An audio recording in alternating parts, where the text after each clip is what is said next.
Hello everyone, welcome again to my video podcast channel SST by Suruchi. Today in this class, I am going to continue Economics Chapter 1 Development. This is the second class for the same chapter. So we are going to cover these topics in today's podcast. So the bullet points for today's class are how to compare different countries or states, income and other criteria, infant mortality rate, literacy rate, net attendance ratio. तो चलिए शुरू करते हैं आज की class का पहला topic, how to compare different countries और स्टेट्स। जैसा कि टाइटल आपको खुद से ही बता रहा है कि हम लोग अब इस चैप्टर में ये कंपैरिजन पढ़ने जा रहे हैं कि अगर हम दो कंट्रीज या दो स्टेट्स के बीच में इकोनॉमिकल बेसिस पर कंपैरिजन चेक करना चाहते हैं या हम उनको कंपेयर करते हैं तो क्राइटेरिया क्या होता है, हम कैसे किसी को रिच का दर्जा देते हैं या हम कैसे जज करते हैं कि इनकी फाइनेंशियल कंडीशन या इकोनॉमिक इनका बैलेंस जो है वो लो है। चलिए पढ़ते हैं। You might ask if development can mean different things, how come some countries are generally called developed and other underdeveloped. वो कौन सा क्राइटेरिया होता है जिसके चलते हम किसी कंट्री को तो कहते हैं कि ये कंट्री डेवलप्ड है और किसी कंट्री को कहते हैं कि वो अंडर डेवलप्ड है। देखिए यहाँ पे दो वर्ड्स आए हैं, डेवलप्ड एंड अंडर डेवलप्ड। ठीक है, अब इनको ही आगे एक्सप्लेन किया जाएगा। Before we come to this, let us consider another question. इस टॉपिक पे आने से पहले कुछ और भी चीजें हैं जिन पर ध्यान देना जरूरी है। When we compare different things, they could have similarities as well as differences. बच्चों ये टॉपिक बहुत कॉमन सा है, हमारी अपनी लाइफ से भी कनेक्टेड है। हाँ, ये इकोनॉमिक्स में आपको यहाँ बताया जा रहा है, आप अपनी लाइफ में भी इस चीज को इम्प्लीमेंट करोगे और करते ही हो। देखिएगा, जब हम दो चीजों को कंपेयर करते हैं, दो डिफरेंट चीजों को कंपेयर करते हैं, तो उनमें कुछ सिमिलैरिटीज भी होती हैं और उनमें कुछ डिफरेंसेस भी होते हैं। ठीक है, मगर हमें क्या करना होता है, comparison. Which aspect do we use to compare them. हमें जज ये करना होता है किस एस्पेक्ट पर हम उन चीजों को कंपेयर करना चाह रहे हैं, क्योंकि जो सिमिलैरिटीज हैं तो कंपैरिजन आसान है और डिफरेंसेस है तो कंपैरिजन आसान है। अब आप कहेंगे इतना ही आसान है तो सिमिलैरिटी देख लेते हैं। तो देखते हैं क्या है। Let us look at students in the class itself. अपने क्लास के स्टूडेंट्स के बारे में ही सोचिए जरा, अपने क्लास को इमेजिन करिए। How do we compare different students. हर स्टूडेंट डिफरेंट है। अगर हम उनको आपस में कंपेयर करें और सिमिलैरिटीज ढूंढें तो बहुत सारी होंगी, अगर हम उनमें डिफरेंसेस ढूंढें तो बहुत सारे होंगे। They differ in their height, health, talents and interest. सबके अपने अपने हाइट अलग अलग है, हेल्थ अलग है, उनके टैलेंट्स अलग हैं, उनके इंटरेस्ट अलग हैं। The healthiest student may not be the most studious one, the most intelligent student may not be the friendliest one. किसी में आप एक खूबी पाओगे तो किसी में दूसरी खूबी नहीं होगी। जिसमें वो खूबी नहीं है, हो सकता है उसमें कोई और भी चीज प्लस पॉइंट पे हो। जैसे कि यहाँ पे लिखा है कि क्लास का जो सबसे हेल्दी बच्चा है, स्टूडेंट है, हो सकता है कि वो स्टूडियस ना हो, और जो क्लास का सबसे इंटेलिजेंट बच्चा है हो सकता है वो बहुत ज्यादा फ्रेंडली ना हो, किसी से बात ही ना करता हो ज्यादा। So how do we compare students. हम स्टूडेंट्स को कंपेयर कैसे करते हैं।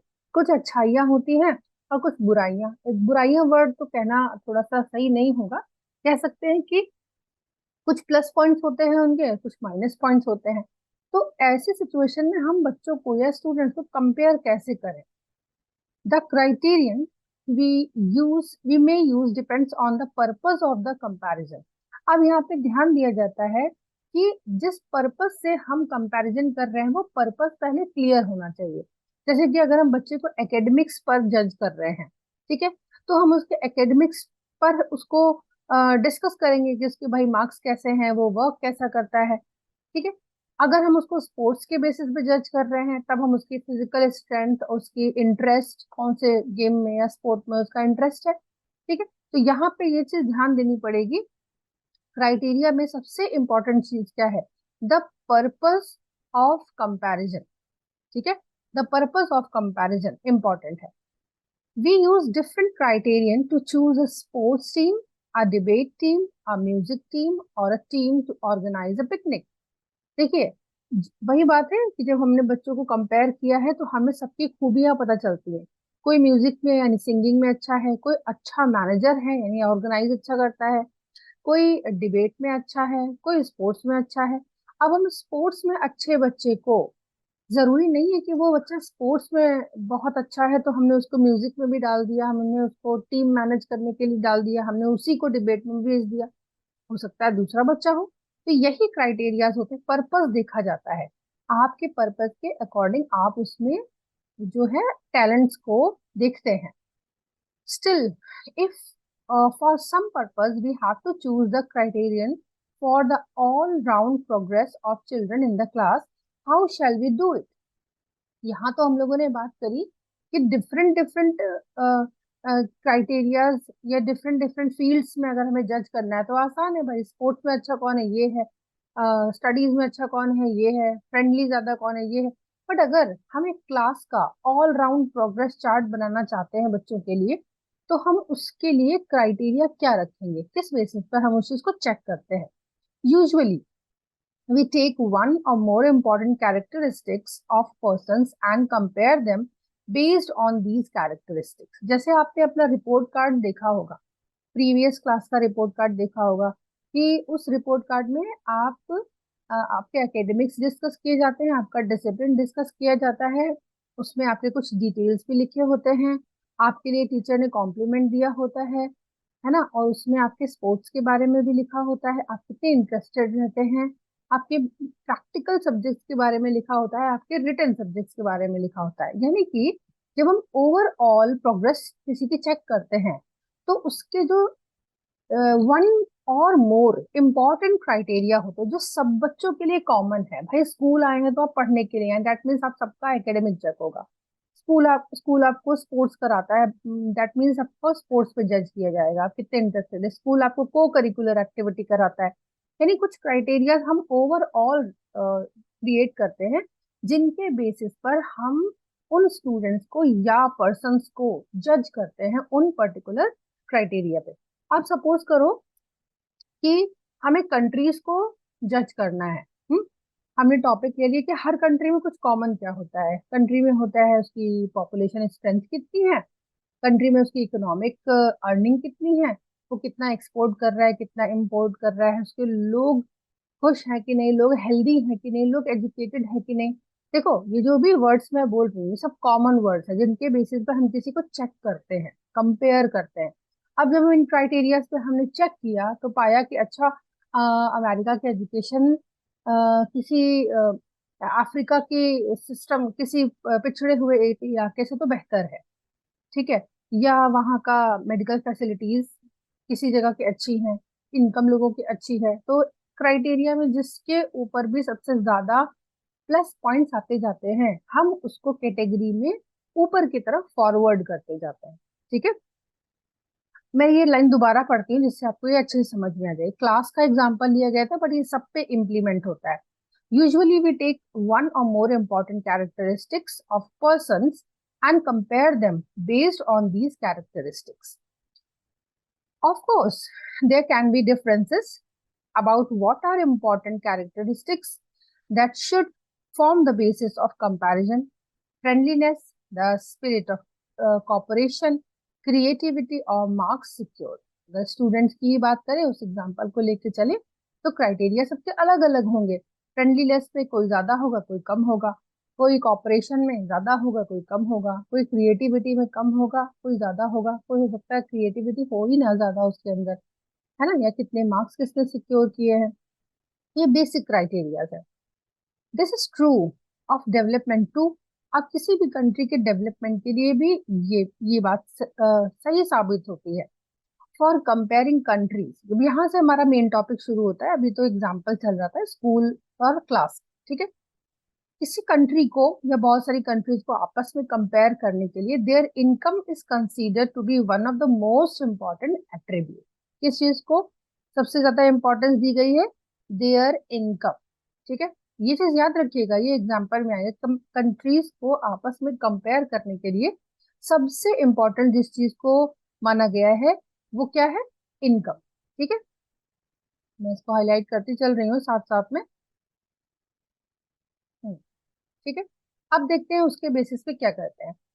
Which countries are more developed than others with less income? This is based on the understanding that more income means more of all things that human beings need.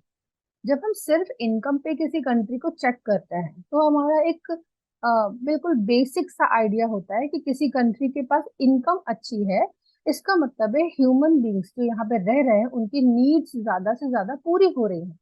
और जहाँ needs ज्यादा से ज्यादा पूरी हो रही है वहां पे ऑब्वियस सी बात है लोगों का अच्छा डेवलपमेंट हो रहा है. एक हम आइडिया लगा लेते हैं और ये लगभग बहुत हद तक सही भी होता है. ठीक है, whatever people like and should have they will be able to get with greater income. ये तो बिल्कुल ऑब्वियस सी बात है, अगर उनकी इनकम अच्छी है तो जो लोगों को पसंद है वो उनके पास होता है, और जो वो पाना चाहते हैं वो सब उनके आसपास अवेलेबल होता है और वो अफोर्ड कर सकते हैं. So greater income itself is consider to be one important goal. लाइफ में या कंट्रीज के लिए सबसे इम्पोर्टेंट चीज है इनकम. ठीक है, इंसानों के लिए भी ऐसे भी इंडिविजुअली भी आप देख लो, इनकम पैसा ही कमाने के लिए लोग कितने सारे एफर्ट्स कर रहे हैं ताकि ज्यादा से ज्यादा इनकम होगी तो ज्यादा से ज्यादा चीजें जो उनकी नीड की हैं वो उसे अफोर्ड कर सकते हैं. Now what is the income of a country? अब यहाँ से इंपॉर्टेंट क्वेश्चन आता है, किसी कंट्री की इनकम क्या होती है? भाई, ह्यूमन बीइंग काम कर रहा है और उसको वेजेस मिल रहे हैं और बिजनेस कर रहा है तो उसको प्रॉफिट हो रहा है. बट एक कंट्री की इनकम क्या चीज होती है? Intuitively the income of the country is the income of all the residents of the country. देखो, ये लाइन यहाँ पे बहुत इंपॉर्टेंट है. किसी कंट्री की कोई पर्टिकुलर इनकम नहीं है, ये हिस्ट्री का एलेगरी नहीं है कि कंट्री कोई फीमेल फिगर है या मेल फिगर है, वो कहीं जा रहा है कुछ कमा रहा है और पैसे अर्न हो रहे हैं, ऐसा नहीं है. क्या है ये? देखिए लाइन लिखी है यहाँ पे, the income of the country is the income of all the residents of the country. ठीक है, कंट्री की इनकम वही होती है जो कंट्री में रहने वाले लोगों की इनकम होती है. This gives us the total income of the country. और लोगों की इनकम को ही टोटल करके हम ये समझ जाते हैं कि यही टोटल कंट्री की इनकम है. However, for comparison between countries, total income is not such an useful measure. अब यहाँ पे खुद ही की बात को कंट्रास्ट कर रही है एनसीईआरटी और कंटेंट, क्या कि दो कंट्रीज के बीच कंपैरिजन करने के लिए टोटल इनकम ही एक यूजफुल मेजर नहीं है. Since countries have different populations, comparing total income will not tell us what an average person is likely to earn. मजेदार बात, कंट्रास्ट. ठीक है, क्या है कि कंट्री की पॉपुलेशन कंट्रीज की डिफरेंट डिफरेंट है. ठीक, अब उस डिफरेंट डिफरेंट पॉपुलेशन में लोगों की इनकम, अगर कंट्री की इनकम बनती है तो जहां पे पॉपुलेशन ज्यादा है वहां पे तो फिर लोगों की इनकम भी ज्यादा होनी चाहिए और कंट्री की इनकम भी ज्यादा हो जाएगी. ठीक है, वही बात लिखिए, comparing total income will not tell us what an average person is likely to earn. जैसे आपने इकोनॉमिक्स में 9th क्लास में पढ़ा होगा, दो वर्ड्स पढ़े होंगे फर्स्ट चैप्टर में जब आप पढ़ रहे होंगे स्टोरी ऑफ विलेज पालमपुर, है ना, तब आपने एक दो वर्ड पढ़े होंगे, एक था लाइबिलिटी और एक था एजेट. ठीक है, कंट्री में अगर पॉपुलेशन ज्यादा है तो that is not the problem. अभी अभी के लिए इतना समझिए, big population is not a problem until the liability is more than the assets. Hope आपको मेरी बात समझ में आई हो. अगर पॉपुलेशन में एसेट्स ज्यादा है यानी कमाने वाले लोग ज्यादा हैं तो प्रॉब्लम नहीं होगी, और अगर कंट्री में लाइबिलिटीज ज्यादा है तो प्रॉब्लम होगी. Are people in one country better off than others in a different country? हाँ, ऐसा होता है. क्या ऐसा हो सकता है कि एक कंट्री में रहने वालों से ज्यादा सही तरीके से दूसरी कंट्री के लोग रह रहे हों? Hence we compare the average income which is the total income of the country divided by its total population. अब यहाँ पे आपको ये दिया हुआ है एक डिफाइन 1 मार्क का क्वेश्चन है. क्वेश्चन दोनों तरह से पूछा जाता है, कभी कभी लिखा होता है डिफाइन एवरेज इनकम, कभी कभी लिखा होता है what is per capita income. दोनों सेम ही चीजें हैं। क्या है, क्या होती है average income? The total income of the country divided by its total population. Simple सी इतनी बात है। एवरेज इनकम क्या है? The total income of the country divided by the total population. ठीक है, that is known as per capita income. ठीक है, इस चीज को याद रखिएगा। Total income of the country divided by the total population. सब मैं एग्जांपल दूं, सपोज करो फैमिली, एक फैमिली में 4 लोग रहते हैं। ठीक है, अब उस 4 लोगों में कोई एक एक पर्सन है, किसी फैमिली में 4 लोग रह रहे हैं। ठीक, उसमें से एक पर्सन अर्न करता है कुछ। ठीक, एक पर्सन ने, मैंने कहा कि 20,000 रुपीज अर्न कर रहा है। ठीक है, अब मैं पूछूंगी इस फैमिली में लोगों की एवरेज इनकम क्या है। ठीक, लोग कितने थे? 4। उसमें से अर्न कौन कर रहा था? एक पर्सन। उसकी सैलरी कितनी है? 20,000। ठीक, ये तो उसकी पर्सनल सैलरी हुई ना। अब मैंने क्वेश्चन पूछा अगर कि इस फैमिली की एवरेज इनकम क्या है, तो आप क्या कर देंगे? Simple 20 divided by 4। ठीक है, तो यही चीज यहाँ लिखी है, income of the country divided by its total population. ठीक है, तो जो भी इनकम है उसको उसके पॉपुलेशन से आप डिवाइड कर दीजिए, तो आपको आंसर मिल जाएगा। जो आंसर निकल के आता है, ठीक, अब इसमें आंसर क्या आया? 5। ठीक, और 5,000। पर्सन एक ही था जिसकी 20,000 सैलरी थी। ठीक है, हाँ, तो नेक्स्ट पैराग्राफ देखते हैं। इन वर्ड डेवलपमेंट रिपोर्ट्स, देखो ये पैराग्राफ बहुत इंपॉर्टेंट है, इसके क्वेश्चन आते हैं। आप देख सकते हो मैंने 3 कलर्स यूज किए हैं हाईलाइट करने के लिए। और ये किस बारे में है इसको पढ़ते हैं। ठीक है, world development report brought out by the world bank. देखो वर्ल्ड बैंक आपको पता है ये यूएन का पार्ट है, और वो कंट्रीज के लिए मनी अरेंज करना, हेल्प करना, ये सारी चीजें अरेंज करते हैं। मैंने बहुत बेसिक सा उसका फंक्शन बताया है। ठीक है, तो इस वर्ल्ड डेवलपमेंट रिपोर्ट जो कि वर्ल्ड बैंक ने प्रेजेंट की है, this criterion is used in classify country. तो अभी क्राइटेरिया पढ़ा ना हम लोगों ने, ये पर capita income, the country income of the country divided by its total population, इसको यूज करता है वर्ल्ड बैंक ने क्राइटेरिया के साथ। अब देखते हैं यहाँ पे तीनों में क्या लिखा हुआ है। जो पहला ब्लू पोर्शन है ये बताता है कि कौन सी कंट्रीज को रिच कंट्री बोलेंगे, कौन सी कंट्रीज को लो इनकम कंट्रीज बोलेंगे, और कौन सी कंट्रीज को हम लो मिडिल इनकम कंट्रीज बोलेंगे। ठीक है, यहाँ पे एक फ्लो चार्ट है जिसमें आप क्लियरली देख सकते हैं, और ये आप यूज भी कर सकते हैं। इसका आप स्क्रीनशॉट रख लो या अपनी कॉपी में बना कर रख लो। ठीक है, आंसर लिखना आसान हो जाएगा। तो चलिए पढ़ते हैं।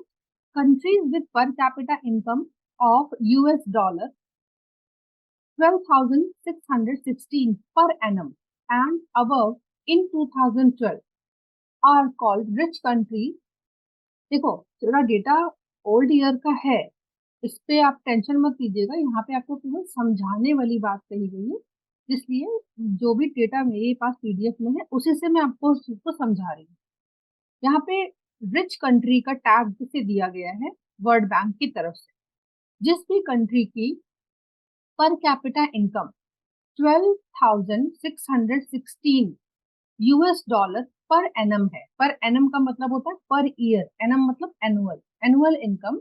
जिस भी कंट्री में पर कैपिटा इनकम 12,616 यूएस डॉलर है या इससे ज्यादा है 2012 के अकॉर्डिंग, हर उस कंट्री को रिच कंट्री के अंदर रखा गया।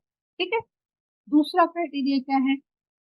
दोज वुड, कौन सी कंट्रीज जिनकी पर कैपिटा इनकम यूएस डॉलर 1035 या इससे कम है, मतलब ऐसी कंट्रीज जिनकी पर कैपिटा इनकम 1035 यूएस डॉलर या उससे कम है, ऐसी कंट्रीज को लो इनकम कंट्रीज में रखा गया। ठीक, अब India comes in the category of low middle income countries.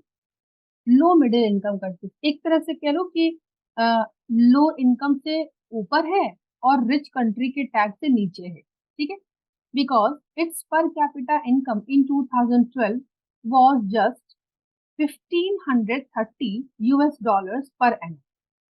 देख सकते हो आप कि लो इनकम कंट्री से तो ज्यादा ही है हमारी इनकम। कितनी है पर कैपिटा इनकम इंडिया में 2012 के अकॉर्डिंग $1,530 पर एनम।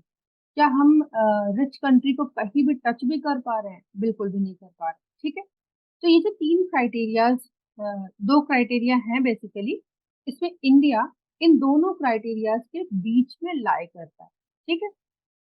आगे बढ़ते हैं। The rich countries, including countries of Middle East and certain other small countries, are generally called developed countries. अब यहाँ पे जो इस पैराग्राफ को, इस कंटेंट को शुरू करने से बिगिनिंग में आया था ना, डेवलप्ड कंट्रीज या अंडर डेवलप्ड कंट्रीज, वही यहाँ पे बताया गया है किन कंट्रीज को हम डेवलप्ड बोलते हैं। रिच कंट्रीज जो कि मिडिल ईस्ट की हैं, और दूसरी और कंट्रीज जो कि स्मॉल हैं मगर रिच हैं, उनको हम बोलते हैं डेवलप्ड कंट्री, ठीक। डेवलपिंग कंट्रीज उनको बोलते हैं जो डेवलप कर रही हैं, बहुत ज्यादा पुअर नहीं है, जैसे कि इंडिया। इनका क्राइटेरिया ही अलग है, क्या है, लो मिडिल इनकम, ये डेवलपिंग कंट्रीज। अंडर डेवलप्ड वो कंट्रीज होती हैं जिनको, जो इस कैटेगरी में आती हैं, लो इनकम कंट्रीज में आती है, ठीक है, वो अंडर डेवलप्ड कंट्रीज के ग्रुप में आती है, ठीक है। यहाँ पे एक चार्ट बना हुआ है डिटेल, आप इसको पढ़ सकते हैं। वैसे मैंने आपको एवरेज इनकम पहले ही बता दी, ठीक है। यहाँ पे एक कैरिकेचर के जरिए बताया गया है, country with no rich and no poor. ऐसी कंट्री जहाँ पे ना ही कोई अमीर है ना ही कोई गरीब है, वहां पे कैसे डिस्ट्रीब्यूट होती हैं इस्तेमाल की चीजें। We made the chairs and we use, हम ही ने चेयर्स बनाई है और हम यूज करते हैं। 4 चेयर्स है, 5 भी आराम से यूज करते हैं। Countries with rich and poor, जहाँ पे रिच और पुअर का क्राइटेरिया अलग है। अब देखो, चेयर्स को बनाने वाले कौन है? पुअर लोग हैं। और चेयर्स को ज्यादा से ज्यादा इस्तेमाल करने वाले कौन है? रिच लोग। जैसे कि आप देख सकते हो कि 4 कुर्सियों पर एक पर्सन है, और यहाँ पे 2 चेयर्स के ऊपर 4 लोग बैठे। और क्या डायलॉग लिखा है? We made the chairs and he took them. ये ही कौन है? ये रिच, ठीक है। अच्छा, चलिए नेक्स्ट टॉपिक देखते हैं, इनकम एंड अदर क्राइटेरिया। बच्चों, हम लोगों ने प्रीवियस वीडियो पॉडकास्ट में पढ़ रखा है इनकम क्यों जरूरी है, इनकम के अलावा जो दूसरे क्राइटेरियाज होते हैं जो नॉन मोनेटाइज होते हैं वो क्यों जरूरी है। तो अभी का ये स्पेसिफिक टॉपिक हम लोग पढ़ते हैं। When we looked at individual aspirations and goals, we found that people not only think about better income, but also have goals such as security, respect for others, equal treatment, freedom, etc. in mind. ये हम लोगों ने पहले भी पढ़ा है कि income तो सबसे पहली चीज जो इंसान के दिमाग में रहती है वो है, but apart from income what they think about to have, what are these? Security, respect, another equal treatment, freedom, and etc. Similarly, when we think of a nation or a region, we may, beside average income, think of other equally important attributes. ठीक है, अपनी society के बारे में सोचते हैं तो भी इनकम के अलावा हम इन टॉपिक्स के बारे में सोचते हैं, और जब हम नेशन के बारे में सोचते हैं तो भी हम इन सारी चीजों के बारे में सोचते हैं, ठीक है। What could these attributes be? Nation के बारे में सोचेंगे तो ये एट्रीब्यूट्स क्या होंगे, इनको पूरे नेशनल लेवल पे आपको यहाँ पे डिस्कस करके बताया जाएगा। जैसे आप यहाँ देख रहे हो एक टेबल 1.3 है, पर capita income of select states, ठीक है। पर कैपिटा इनकम क्या होती है, ये आपने पहले पढ़ा भी होगा कि प्रति व्यक्ति आय जिसे बोलते हैं। किसी कंट्री में हर पर्सन की इनकम कितनी है, इसको बोलते हैं पर कैपिटा इनकम, ठीक है। महाराष्ट्र का डिटेल दिया है, केरला का डिटेल है, बिहार का डिटेल है। अच्छा, मैं फिर एक बात बोल दूं आपको, हो सकता है कुछ आप बच्चों के पास बुक हो जो अपडेटेड है, तो ये ईयर चेंज हो सकता है। जैसे मेरे पास जो मैं पीडीएफ ले रखा है ये 2012-13 का डेटा रख रही है, हो सकता है आपकी पीडीएफ में ये डेटा थोड़ा अपडेटेड हो। जैसे यहाँ लिखना है इकोनॉमिक सर्वे 13, 14, तो हो सकता है आपका 16, 17 वाला हो। ठीक है, तो उसके लिए परेशान मत होइएगा, इंपॉर्टेंट ये है कि आप इस कंपैरिजन को समझें। ठीक है, चलिए पैराग्राफ देखते हैं। Table 1.3 gives the per capita income of Maharashtra, Kerala and Bihar. Actually, these figures are of per capita net state democratic. Actually, these figures are of per capita net state domestic product of current prices for 2012 and 13. Let us ignore what this complicated term exactly mean. Roughly, we can take it to be a per capita income of the state. ठीक है, तो इसको आप simply यही समझे, पर capita income of the state. We find that the three, Maharashtra has the highest per capita income and Bihar is at the bottom. This means that on an average, a person in Maharashtra earns 1,07,670 in 1 year, whereas on an average, a person in Bihar would earn only around 28,774. ये data आपकी book में अलग भी हो सकता है. ठीक है, मैं फिर से क्लियर कर दूं. देखिए स्टूडेंट्स, यहाँ पे एक रफ आइडिया बताया गया है. आप इसको बस इतना समझो कि यहाँ पे हम स्टेट्स के बीच में उनके लोगों की पर कैपिटा इनकम को कंपेयर कर रहे हैं. अगर आप देखो तो महाराष्ट्र के लोगों की पर कैपिटा इनकम एक लेवल पे हाई है और बिहार की पर capita income on an average सबसे कम है. मिडिल में आता है केरला, ना कम है और ना ज्यादा. ठीक है, अब देखते हैं आगे क्या बता रहे हैं. सो इफ पर capita income were to be used as the measure of development, Maharashtra will be considered the most development and Bihar is the least developed state of the three. अगर केवल हम इनकम के basis पे check करेंगे तो हम कहें कि महाराष्ट्र सबसे ज्यादा डेवलप्ड है, सबसे कम डेवलप्ड है बिहार. केरला के बारे में तो अभी बात ही नहीं हो रही है. ठीक है, सबसे ज्यादा की बात है, सबसे कम की बात है. ठीक है, now let us look at certain other data pertaining to these states given in table 1.4. यहाँ पे केवल बात करी गई है इनकम की. अब जो नीचे 1.4 टेबल है, ये बात कुछ और एस्पेक्ट्स की कर रही है. ये टेबल बेटा बहुत इंपॉर्टेंट है, इसमें ही आपको बेसिक चीजें एक्सप्लेन करी गई हैं. तो देखते हैं इस टेबल में क्या है. महाराष्ट्र जिसकी इनकम सबसे ज्यादा हाई थी, उसका इन्फेंट मोर्टालिटी रेट कितना है? 25. उसका लिटरेसी रेट कितना है? 82. उसका नेट अटेंडेंस रेशियो कितना है? 64. अब सबसे पहले ये डेटा डिस्कस करने से पहले आइए ये देखिए, मैंने यहाँ पे हाईलाइट करके रखा है, इन टर्म्स को समझिए. इन टर्म्स के वेरी शॉर्ट क्वेश्चन बनते हैं और ये बहुत बहुत इंपॉर्टेंट है. ठीक है, पहला है IMR, इन्फेंट मोर्टालिटी रेट. पहले इसको समझो. इन्फेंट का मतलब होता है न्यू बॉर्न बेबी, मोर्टेलिटी मतलब उसके जिंदा रहने की प्रोबेबिलिटी. ठीक है, तो IMR क्या है? IMR indicates the number of children that die before the age of 1 year as a proportion of 100 live children born in that particular year. यानी कि एक साल में अगर 100 न्यू बॉर्न बेबीज ने बर्थ लिया है तो उसमें से कितने बच्चे हैं, कितने न्यू बॉर्न हैं, कितने इन्फेंट हैं जो अपनी लाइफ के एक साल कंप्लीट होने से पहले ही जिनकी डेथ हो गई है, उसको बोलते हैं इन्फेंट मोर्टालिटी रेट. ये चेक करना कि साल में 100 बच्चे जो भी बॉर्न हुए, सपोज 100 बच्चे बॉर्न हुए, उसमें से कितने बच्चे एक साल का होने से पहले ही उनकी डेथ हो गई. अच्छा, लिटरेसी रेट देखो. इन्फेंट मोर्टालिटी रेट अगर हाई है तो ये बहुत ही बुरा सिंबल है. लो होना अच्छा है, हाई होना बुरा है. दूसरा है literacy rate. Literacy, I hope कि आपको पता हो लिटरेसी का मतलब क्या होता है. At the age of 7 or above, if a person is able to read, write and understand in any language, that person is known as literate. ठीक है, तो लिटरेसी रेट, कितने लोग पढ़ लिख सकते हैं किसी भी भाषा में, उसको बोलते हैं लिटरेसी रेट. ये चेक करना कितना प्रोपोर्शन है लिटरेट पॉपुलेशन का. थर्ड है नेट अटेंडेंस रेशियो.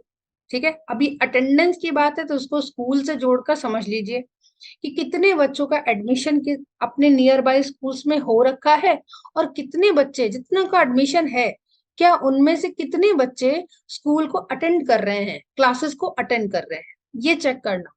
तो net attendance ratio is the total number of children of age group 14 to 15 years attending school as a percentage of total number of children in the same age group. ठीक है, यानी कि 14 से 15 साल के बच्चों को ये चेक करना कि क्या उनका एडमिशन कहीं ना कहीं स्कूल में है, अगर है तो क्या वो स्कूल अटेंड कर रहे हैं। इस पर नजर रखना इसलिए जरूरी है ताकि आप अपने कंट्री में चाइल्ड लेबर को रोक सकें। ठीक है, अच्छा, अब उम्मीद है कि ये तीनों चीजें आपको समझ में आ गई होंगी। अब आगे बढ़ते हैं, देखते हैं। तो महाराष्ट्र का इन्फेंट मोर्टेलिटी रेट कितना है? 25। लिटरेसी रेट कितना है? 82। नेट अटेंडेंस कितना है? 64। केरला का infant mortality rate 12, literacy rate 94 और नेट अटेंडेंस 78। बिहार का infant mortality 43, literacy rate 62, net attendance 35।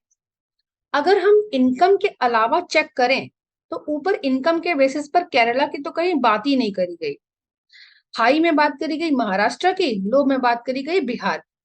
But अगर हम इस टेबल को देखते हैं कि केरला में मरने वाले बच्चों की संख्या सबसे कम है, रेशियो सबसे कम है, ठीक है, लिटरेसी रेट सबसे ज्यादा है, नेट अटेंडेंस रेशियो सबसे ज्यादा है। इसका मतलब यानी कि केरला भले ही इनकम में महाराष्ट्र को compete कर रहा हो या नहीं रहा हो, वो दूसरे और इंपॉर्टेंट एस्पेक्ट्स में लीड कर रहा है। इन्फेंट मोर्टेलिटी रेट लो है, लिटरेसी रेट हाईएस्ट है, नेट अटेंडेंस रेशियो भी बहुत अच्छा है, बाकी सबसे तो अच्छा ही है। ठीक है, तो यहाँ पे ये प्रूव होता है कि अगर इनकम का क्राइटेरिया बहुत हाई नहीं भी है और उस पर आपके बेसिक जो चीजें हैं जो एक रीजन में खुशहाली लाती हैं, स्टेट में, कंट्री में खुशहाली लाती हैं, वो सारी चीजें आपकी सही चल रही हैं तो भी आपको डेवलप्ड माना जाएगा। ठीक है, आगे बढ़ते हैं। What does this table show? देखो उसी टेबल का एक्सप्लेनेशन दे रखा है यहाँ पे। This is only a explanation of that same table. Let me read it for you. What does this table show?